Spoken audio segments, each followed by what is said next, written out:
Shalom, salam sejahtera dalam kasih Yesus Kristus untuk kita semua. Kami ucapkan selamat malam untuk semua umat Tuhan dimanapun Anda berada. Terima kasih telah bergabung bersama Cornelius Media di malam yang kedua dalam kebaktian pembangunan rohani Gereja Masehi Advent Hari ke-7, Daerah Konferensi Sulawesi Selatan, Barat, dan Tenggara, bekerja sama dengan Yayasan Cornelius dengan tema Happiness with Jesus. Kami percaya dengan pertolongan Tuhan melalui KKR ini berkat-berkat rohani akan dirasakan oleh saudara-saudara umat Tuhan sekalian. Jika Anda merasa terberkati, Anda dapat membagikan tayangan ini kepada teman, sahabat, dan keluarga Anda. Malam ini kita akan mendengarkan lagu pujian, doa buka, dan ada juga tips oleh Ibu Febe Singon Kawulusan dengan judul Bagaimana Mengelola Keuangan Keluarga. Umat Tuhan sekalian, kami memiliki ruang doa khusus. Bagi saudara yang sedang bergumul dan rindu untuk didoakan, Anda bisa menulisnya di kolom komentar sosial media kami. Dan malam ini, doa akan dibawakan oleh hamba Tuhan, Pendeta Jeffy Muaya, KVM. Pembahasan firman Tuhan malam ini akan disampaikan oleh Bapak Fetli Singon. Mari kita ikuti KKR ini dengan menyanyi lagu buka yang akan dipandu oleh Praise Team.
Mari kita satu dalam doa.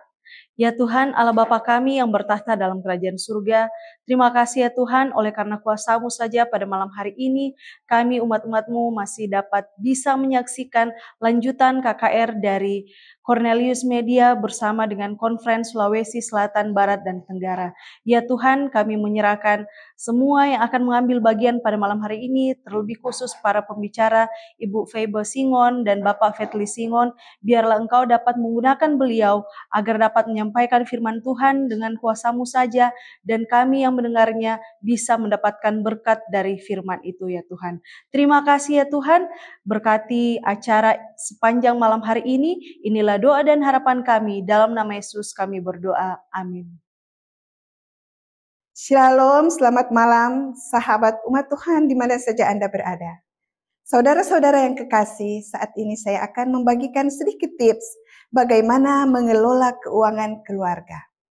Salah satu masalah yang sangat sensitif dalam rumah tangga adalah kurangnya pengetahuan dalam mengelola keuangan.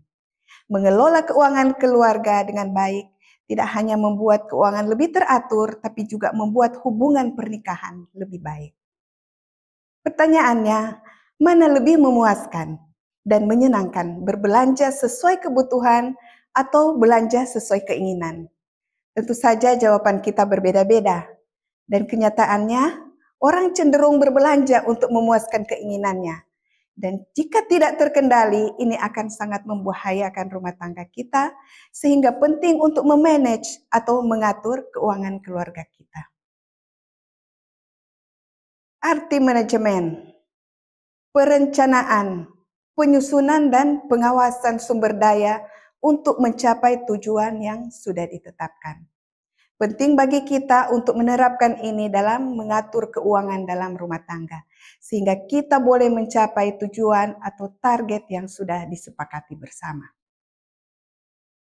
Untuk memanage keuangan keluarga kita, kita harus pahami sumber keuangan keluarga kita. Sumber keuangan keluarga, pertama, sumber keuangan tetap. Kedua, sumber keuangan tidak tetap atau kedua-duanya. Kemudian kita juga harus mengetahui poin-poin pengeluaran keuangan dalam keluarga. Pertama, pengeluaran rutin atau tetap. Umumnya ini memiliki persentase lebih besar. Contoh, pembelian bahan makanan, tagihan lampu atau air, uang sekolah anak, dan lain-lain.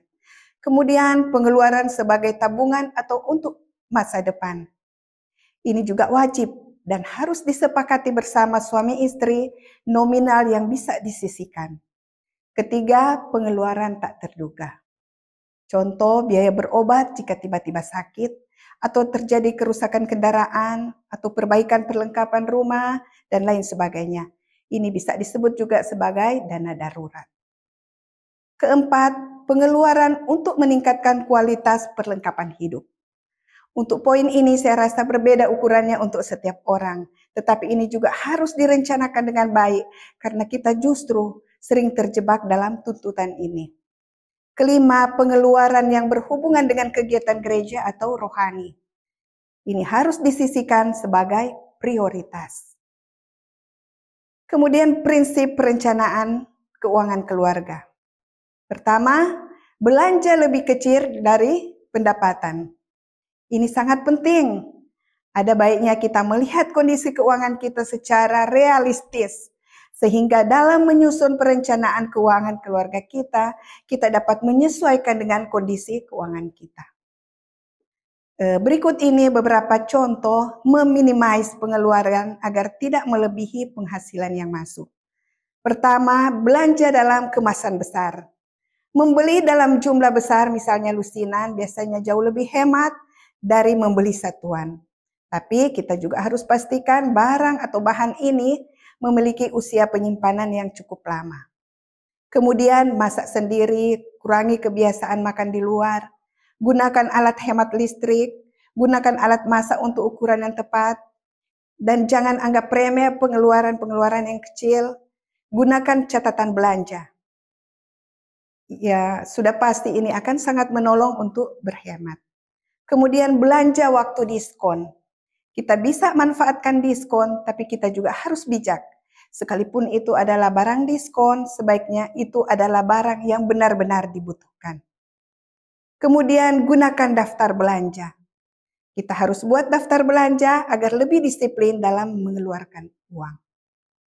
Kedua, hindari hutang. Sebaiknya kita hindari untuk berhutang. Ada banyak yang mengalami kesulitan hidup bahkan sampai bunuh diri berawal dari hutang. Ketiga, hidup sederhana. Keempat, atur anggaran dengan sederhana. Pola hidup sederhana akan sangat menolong kita untuk menggunakan uang dengan lebih bijaksana. Kelima, jadikan tabungan sebagai pengeluaran utama. Ini sangat penting sekali. Ini akan sangat menolong di saat kita mengalami situasi keuangan yang buruk. Kemudian bayar tagihan sesegera mungkin. Tidak boleh menumpuk tagihan agar tidak membebani kita sendiri. Ketujuh, sepakat antara suami istri. Setiap hal yang berhubungan dengan pengaturan keuangan harus merupakan kesepakatan bersama, sehingga jika ada masalah bisa cari solusi bersama. Kedelapan, mampu membedakan kebutuhan dan keinginan. Penting untuk lebih jeli melihat perbedaan kebutuhan dan keinginan. Dan tentu saja belajar mengendalikan diri untuk memprioritaskan kebutuhan. Kesembilan, hindari investasi berisiko tinggi. Sekarang ini ada banyak tawaran investasi di mana-mana. Tetapi kita harus bijak dalam memilih jenis investasi. 10. Mengawasi prioritas. Ketika kita sudah menentukan kebutuhan-kebutuhan apa saja yang menjadi prioritas, maka hal itu harus dijalankan dengan disiplin. Ada beberapa hal yang perlu kita perhatikan. Pertama, apakah kita membayar secara tunai atau kita harus berhutang? Kemudian, apakah itu sesuatu kebutuhan atau keinginan? Gunakan kredit sebijak mungkin dan hindari kredit sebisa mungkin. Jadi kita harus perhatikan dan pertimbangkan hal ini dengan baik. Dan lebih baik lagi jika tidak berhutang, prioritaskan kebutuhan dan hindari kredit sebisa mungkin. Saya rasa ini cukup jelas. Beberapa hal yang perlu dihindari. Pertama, pelit. Hemat bukan berarti pelit. Dan pelit bukan hemat. Jadi kita harus bedakan antara pelit atau kikir dengan hemat. Apa yang Alkitab katakan tentang hal ini? Dalam Amsal 11 ayat 24. Ada yang menyebar harta tetapi bertambah kaya. Ada yang menghemat secara luar biasa namun selalu berkekurangan. Berhemat secara luar biasa itu sama dengan pelit. Dan jangan jadi pelit dengan alasan untuk berhemat. Kedua, terburu-buru. Amsal 28 ayat 20. Orang yang dapat dipercaya mendapat banyak berkat. Tetapi orang yang ingin cepat menjadi kaya tidak akan luput dari hukuman. Jadi saudara-saudara, hati-hati ketika keinginan untuk cepat kaya terlalu menggebu-gebu, itu bisa membuat orang menghalalkan cara-cara yang tidak terpuji untuk mendapatkannya. Kemudian hindari kemalasan. Amsal 15 ayat 19 mengatakan, jalan si pemalas seperti pagar duri, tetapi jalan orang jujur adalah rata. Jadi orang-orang malas akan berhadapan dengan jalan hidup yang sulit.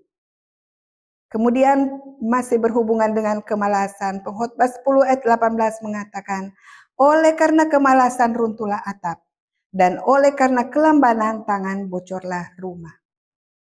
Pengkhotbah 9 ayat 10, segala sesuatu yang dijumpai tanganmu untuk dikerjakan, kerjakanlah itu sekuat tenaga, karena tak ada pekerjaan, pertimbangan, pengetahuan, dan hikmat dalam dunia orang mati kemana engkau akan pergi. Tuhan kiranya memberkati kita semua. Angkatlah piring dan bunyikanlah, Yesus mau datang segera. Nyanyi musafir dan pujikanlah, Yesus mau datang segera. Datang segera, datang segera, Yesus mau datang segera. Gunung dan lembah siarkanlah, Yesus mau datang segera. Domba tersembelih dan datang segera,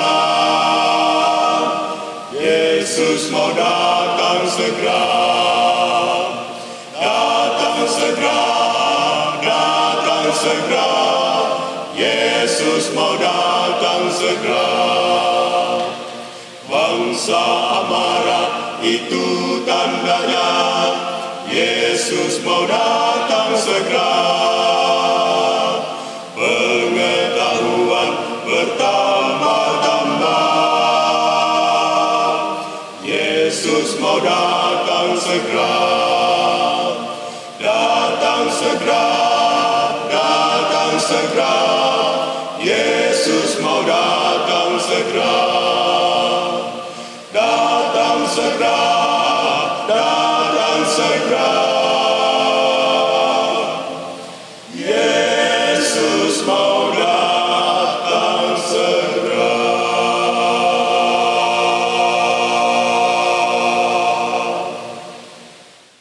Mari kita berdoa.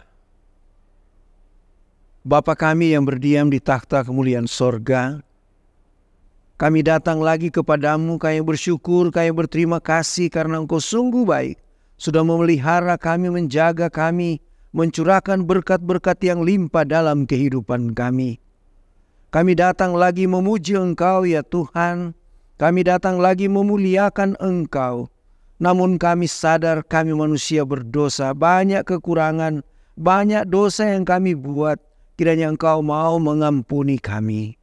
Kami bersyukur karena campur tangan-Mu sehingga kebaktian kebangunan rohani, kerjasama Gereja Masih Advent ke-7 Daerah Konferensi Sulawesi Selatan, Barat, dan Tenggara, dan Yayasan Cornelius dapat terlaksana dengan baik.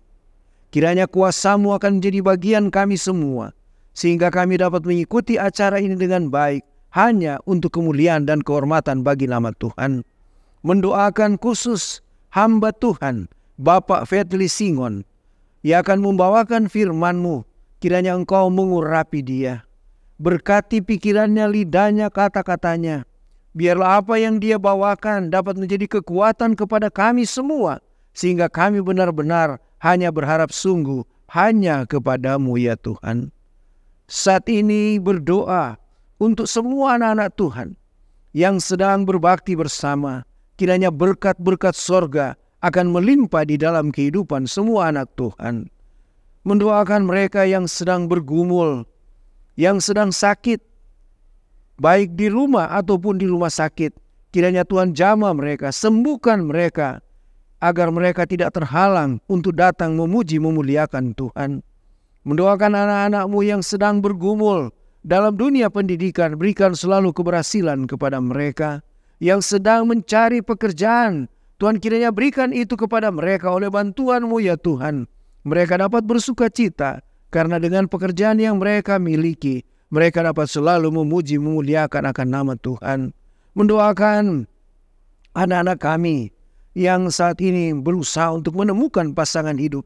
Tuhan berikan yang terbaik bagi mereka, sehingga mereka dapatkan pasangan yang terbaik untuk mereka sama-sama boleh disiapkan untuk kehidupan kekal bila Tuhan datang pada kali yang kedua.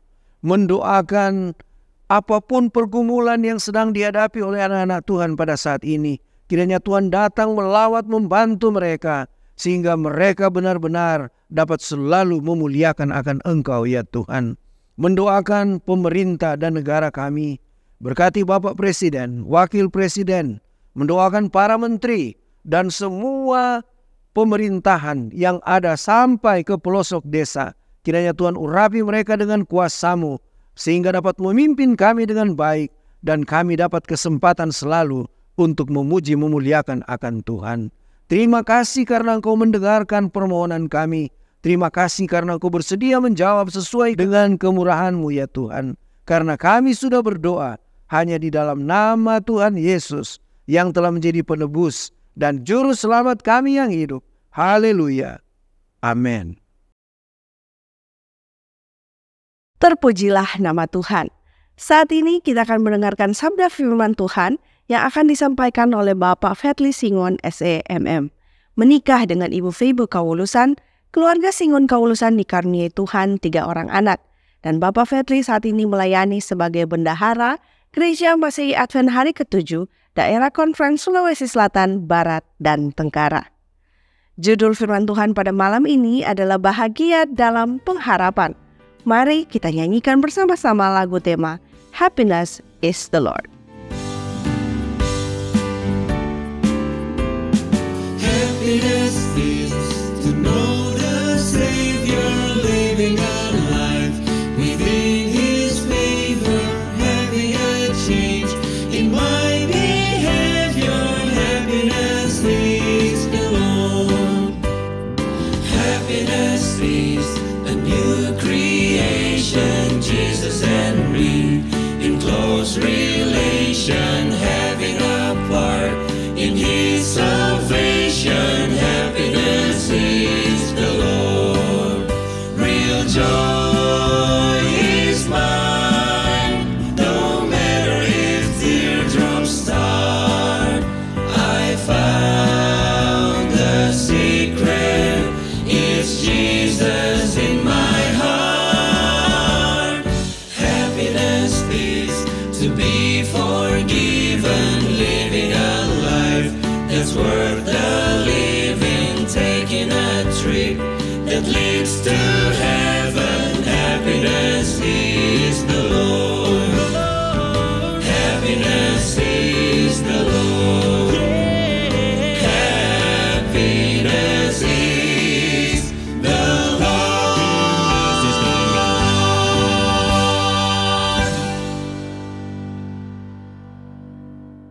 Shalom, selamat malam, sahabat umat Tuhan di mana saja Anda berada. Malam hari ini adalah malam yang kedua dalam seri KKR Net, Bahagia Bersama Yesus. KKR ini terselenggara atas kerjasama antara Conference Sulawesi Selatan, Barat, dan Tenggara dengan Yayasan Cornelius.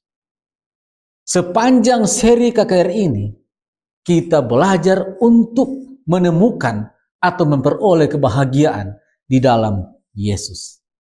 Dan pada malam hari ini, kita akan belajar firman Tuhan dengan topik bahagia dalam pengharapan. Sebenarnya apa yang dimaksud dengan bahagia di dalam pengharapan?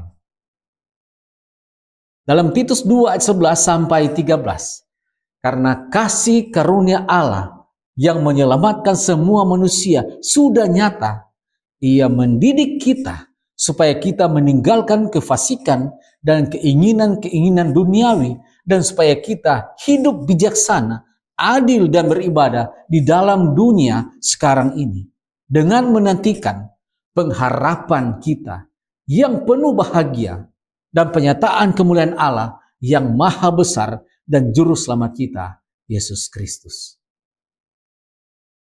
Sebuah kisah dalam Alkitab, Atalia, Raja Yehuda yang kejam, bahkan lebih jahat dari ibunya Isabel.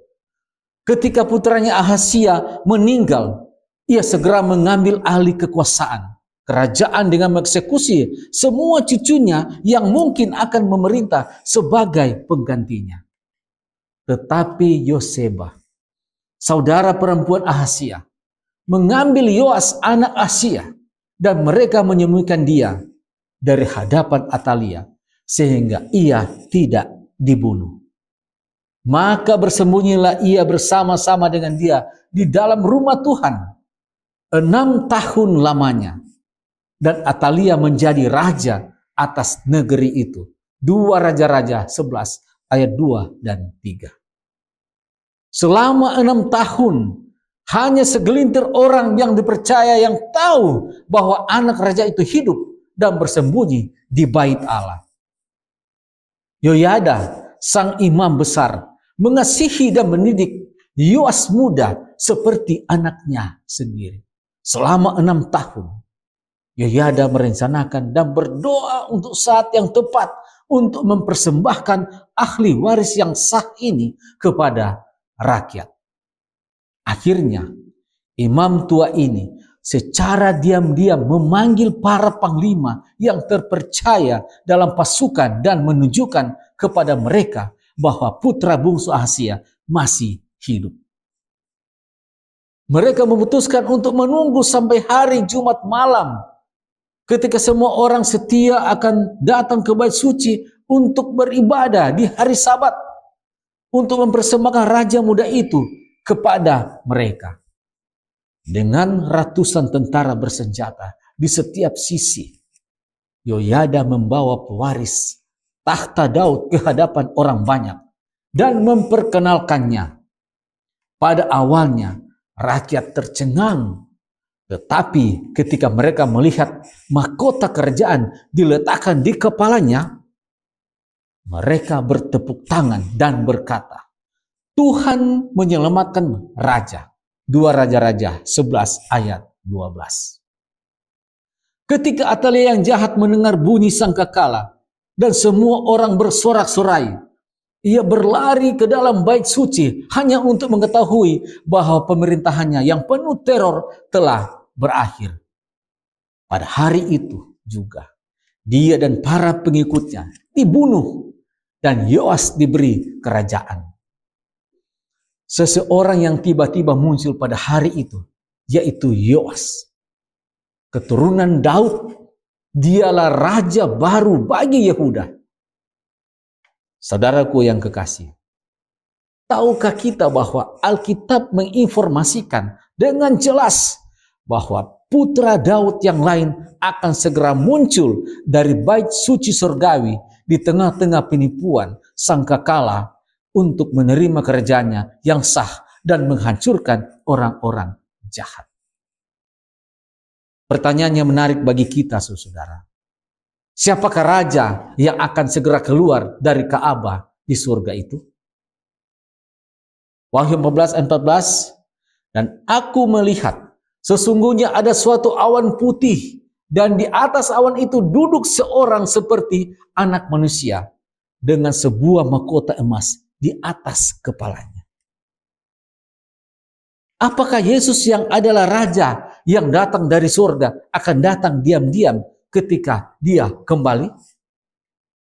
Dalam 1 Tesalonika 4 ayat 16. Sebab pada waktu tanda diberi, yaitu pada waktu penghulu malaikat berseru dan sangkakala Allah berbunyi, maka Tuhan sendiri akan turun dari surga. Dalam Yeremia 25 ayat 30, Tuhan akan menengking dari tempat tinggi dan memperdengarkan suaranya dari tempat pernaungannya yang kudus. Ia akan mengaum hebat terhadap tempat penggembalaannya.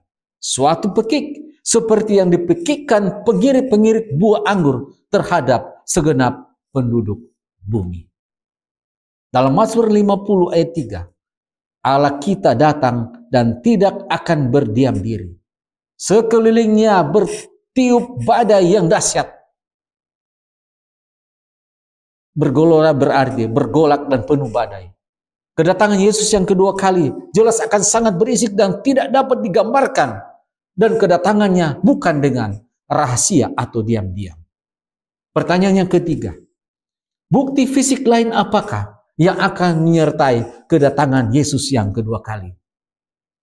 Dalam Wahyu 16 ayat 18. Dan terjadilah gempa bumi yang dahsyat seperti belum pernah terjadi sejak manusia ada di atas bumi. Begitu hebatnya gempa bumi itu. Menurut survei geologis Amerika, lebih dari 3 juta gempa terjadi setiap tahun. Dan itu berarti setiap hari terjadi gempa bumi 8.000 kali. Pada bulan September 2018 yang lalu, terjadi gempa bumi di Palu. Disertai tsunami dan likuifaksi. Dan para ahli menyatakan bahwa baru kali ini terjadi di mana gempa disertai tsunami sekaligus likuifasi yang memakan banyak korban. Pertanyaan berikutnya, siapakah yang akan melihat Yesus ketika dia datang kembali? Saudaraku, bumi ini bulat, saudara. Apakah ketika Yesus datang hanya sebagian orang di sebelah bumi yang bisa melihat Yesus? Mari kita lihat apa kata Alkitab. Dalam Matius 24 ayat 30. Pada waktu itu akan tampak tanda anak manusia di langit. Dan semua bangsa di bumi akan meratap. Dan mereka akan melihat anak manusia itu datang di atas awan-awan. Di langit dengan segala kekuasaan dan kemuliaannya. Dalam Wahyu 1 ayat 7. Lihatlah, ia datang dengan awan-awan. Dan setiap mata akan melihat dia. Juga mereka yang telah menikam dia. Kita tidak perlu menebak atau bertanya-tanya. Apakah ini benar-benar Yesus atau bukan? Dimanapun kita berada, kita akan dapat melihat anak manusia datang di atas awan-awan di surga dengan kuasa dan kemuliaan yang besar. Matius 24 ayat 30. Sebelum penyalipannya, Yesus berkata kepada imam besar, jawab Yesus, engkau telah mengatakannya, akan tetapi aku berkata kepadamu, mulai sekarang kamu akan melihat anak manusia duduk di sebelah kanan yang maha kuasa dan datang di atas awan-awan di langit. Matius 24 ayat 64. Yesus akan terlihat oleh semua orang. Mereka yang menyakitinya, mereka yang memilih untuk percaya kepadanya, dan mereka yang tidak percaya. Kedatangan Yesus yang kedua tidak akan menjadi sesuatu yang dapat dilewatkan oleh siapapun. Hanya orang berdosa yang tidak akan sanggup melihat Yesus dengan mata mereka. Pertanyaan berikutnya, siapakah yang akan bersama Yesus ketika dia datang di awan-awan? Dalam Matius 25 ayat 31. Apabila anak manusia datang dalam kemuliaannya dan semua malaikat bersama-sama dengan dia, maka ia akan bersemayam di atas tahta kemuliaannya. Di kubur Yesus, cahaya seorang malaikat menyebabkan semua penjaga Romawi jatuh ke tanah seperti orang mati. Matius 28 ayat 2-4. Cahaya dari semua malaikat surga akan membuat kedatangan Yesus yang kedua kali menjadi terlalu terang untuk dilewatkan oleh siapapun. Ditambah lagi dengan kemuliaan yang luar biasa dari Yesus dan Bapa. Lukas 9 ayat 26. Kedatangan Yesus yang kedua kali akan seperti kilat yang bergerak sangat cepat dari satu cakrawala ke cakrawala yang lain. Matius 24 ayat 27. Apakah yang akan dilakukan oleh kemuliaan kedatangan Yesus kepada orang jahat yang hidup? Saudara-saudaraku yang kekasih, ketika Yesus datang pada kali yang kedua, hanya ada dua kelompok umat manusia, yaitu orang yang percaya kepada Tuhan dan orang yang tidak percaya kepada Tuhan, atau orang yang jahat. Dalam 2 Tesalonike 2 ayat 8, pada waktu itulah si penurhaka baru akan menyatakan dirinya, tetapi Tuhan Yesus akan membunuhnya dengan nafas mulutnya dan akan memusnahkan kalau ia datang kembali. Dalam 2 Tesalonika 1 ayat 7 dan 8. Pada waktu Tuhan Yesus dari dalam surga menyatakan dirinya dan mengadakan pembalasan terhadap mereka yang tidak mau mengenal Allah dan tidak mentaati Injil Yesus, Tuhan kita. Pertanyaan berikutnya, apakah yang akan terjadi kepada orang benar yang sudah mati pada kedatangan Yesus yang kedua kali? Saat ini saudara, ada banyak pemahaman-pemahaman yang salah atau keliru. Ada yang mengatakan bahwa ketika orang benar mati, maka saat itu juga dia berada di dalam kerajaan surga. Saat itu juga ia berada di dalam kerajaan surga. Dan kalau orang yang jahat mati, dia langsung berada di dalam neraka. Mari kita lihat apa yang Alkitab katakan tentang hal ini. Dalam 1 Tesalonika 4 ayat 16. Mereka yang mati dalam Kristus akan lebih dahulu bangkit. Jadi orang benar yang sudah mati tidak akan langsung ke surga. Melainkan mereka akan dibangkitkan pada waktu Yesus datang pada kali yang kedua. Pertanyaan berikutnya, pada saat itu, apakah yang akan terjadi kepada orang benar yang hidup dan yang dibangkitkan? Dalam 1 Korintus 15 ayat 52 dan 53. Dan orang-orang mati akan dibangkitkan dalam keadaan yang tidak dapat binasa. Dan kita semua akan diubah. Karena yang dapat binasa ini harus mengenakan yang tidak dapat binasa. Dan yang dapat mati ini harus mengenakan yang tidak dapat mati. Tidak ada seorang pun kecuali Allah yang memiliki keabadian saat ini. Dalam 1 Timotius 6 ayat 15 dan 16. Tetapi hal itu akan diberikan sebagai hadiah kepada orang-orang benar pada kedatangan Yesus yang kedua kali. Tubuh mereka juga akan diubah menjadi tubuh surgawi yang tidak dapat binasa. Seperti tubuh Yesus. Filipi 3 ayat 20 dan 21.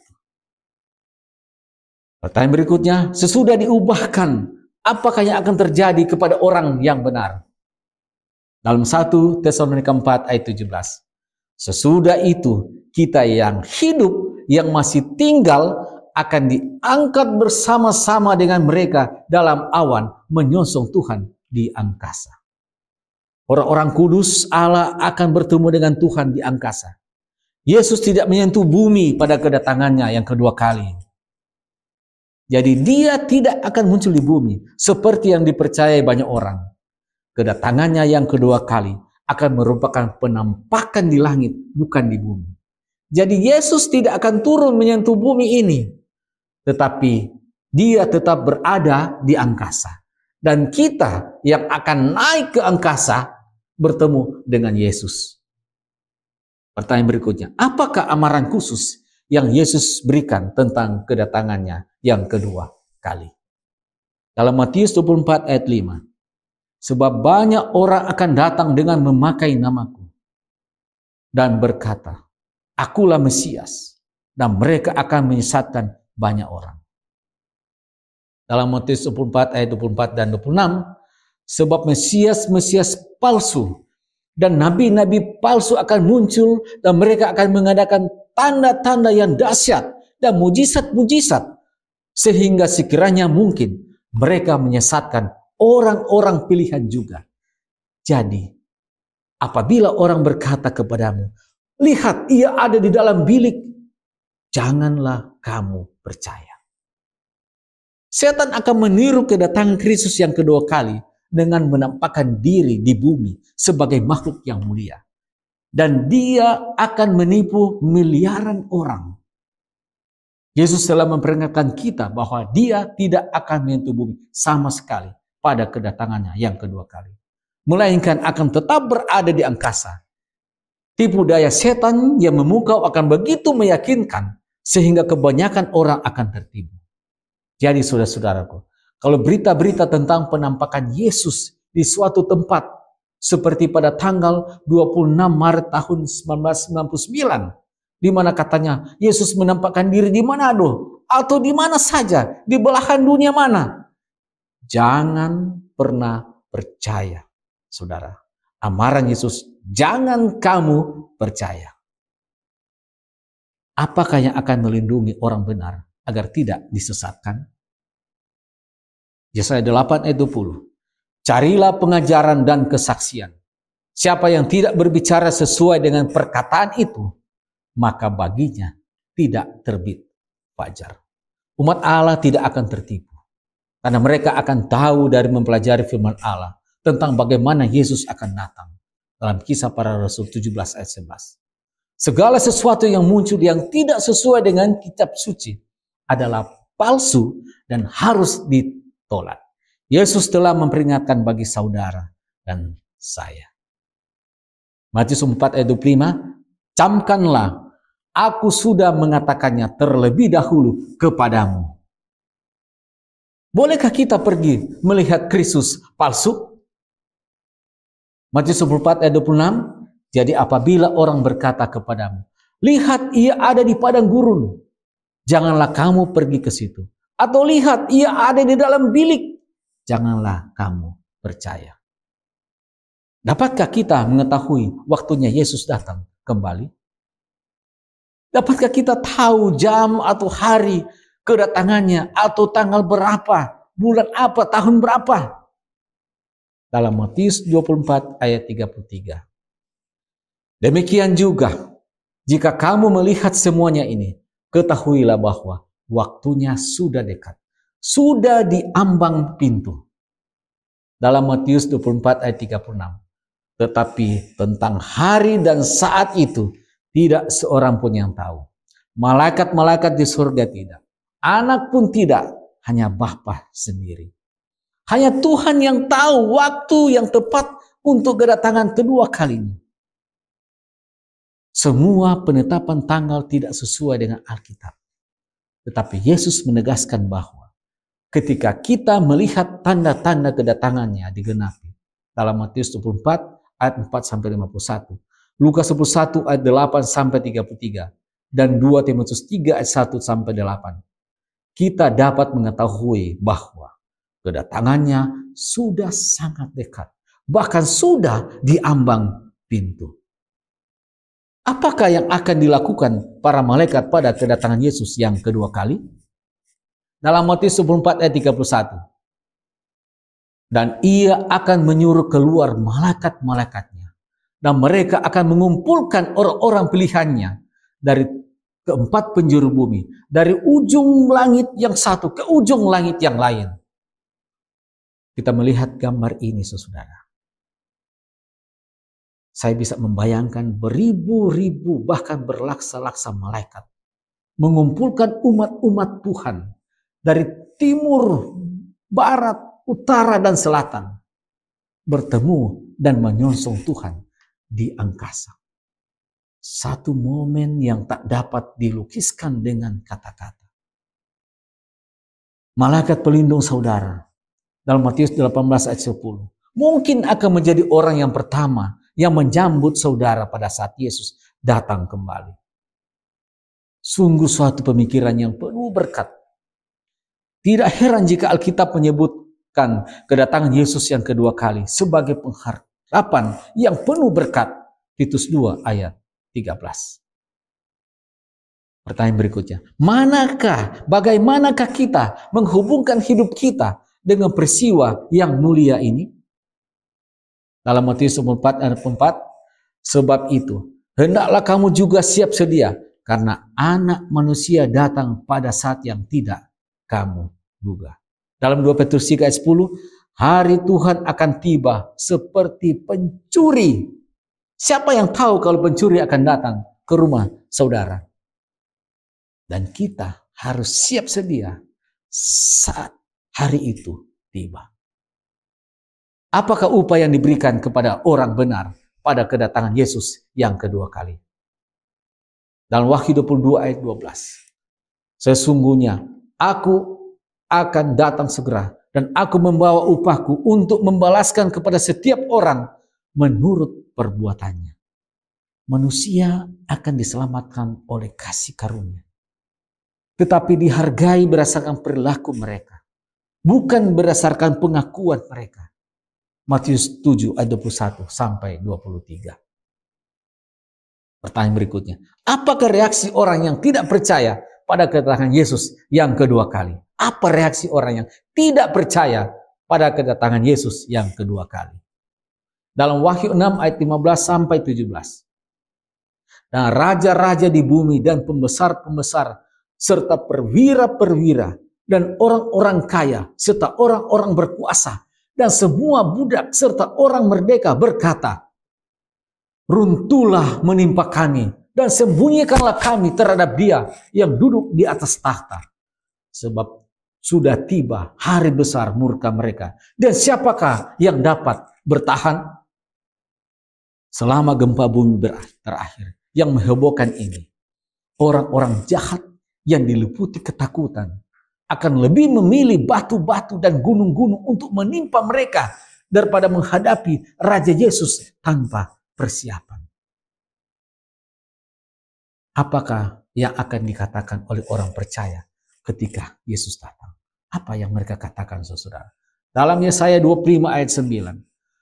Sesungguhnya inilah Allah kita yang kita nanti-nantikan supaya kita diselamatkan.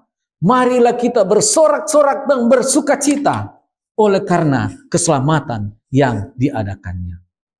Saudara-saudaraku, sungguh sambutan yang berbeda antara umat-umat Tuhan dan orang-orang yang tidak percaya kepada Tuhan. Dengan penuh sukacita, umat Tuhan menantikan hari itu dan bersorak atas keselamatan. Di kelompok manakah saya dan saudara?